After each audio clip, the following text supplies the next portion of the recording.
which I cannot express enough gratitude for. Awards like these are how I and many other developing journalists are able to hone their craft and keep the industry alive, at a time where many might say it is on its last legs. I'd also like to thank both Dr. Andrew Conti and Kim Palmiero, two of my instructors and former journalists for the Tribune Review that worked with Bob Fryer. They've been working tirelessly to reshape the way young journalists are taught to write news through the Center for Media Innovation and the Next Generation Newsroom at Point Park. I never met him, but from what I've heard, I'm sure Bob would be proud of what we've both accomplished. Both Dr. Conti and Ms. Palmiero have pushed me to my limit to uncover meaningful stories around Pittsburgh. In doing so, they have already immeasurably improved my journalistic ability, and I can confidently say that without their help and guidance, I would not be where I am today so early into my career.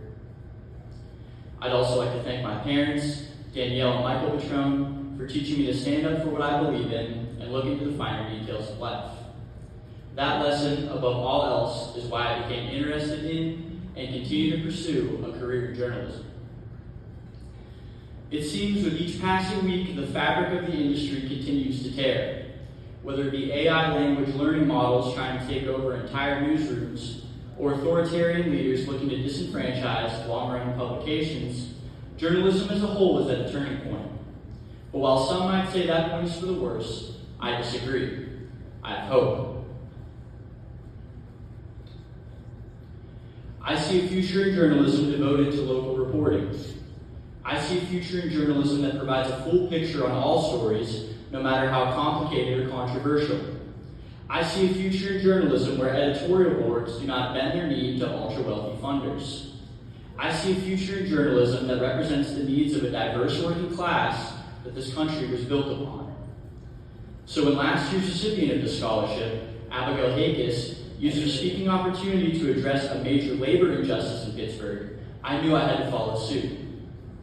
The Post-Gazette continues to delay the resolution of one of the longest-running strikes in history. In doing this, they've been denying fair compensation and health care to some of the best journalists in our area, and I can't help but be disgusted.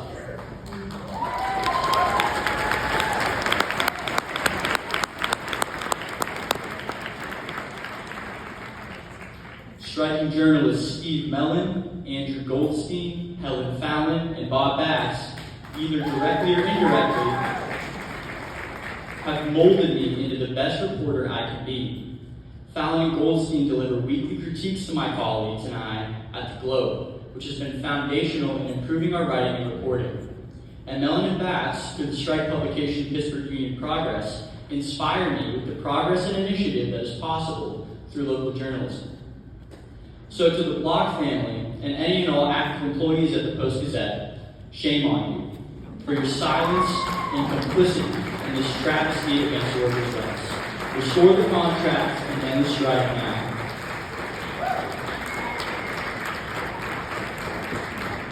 When this whole ordeal is over, which it will be no matter how many evasions and delays the Post-Gazette throws out, the future of journalism in Pittsburgh and around the world will be bright. Thank you for your time.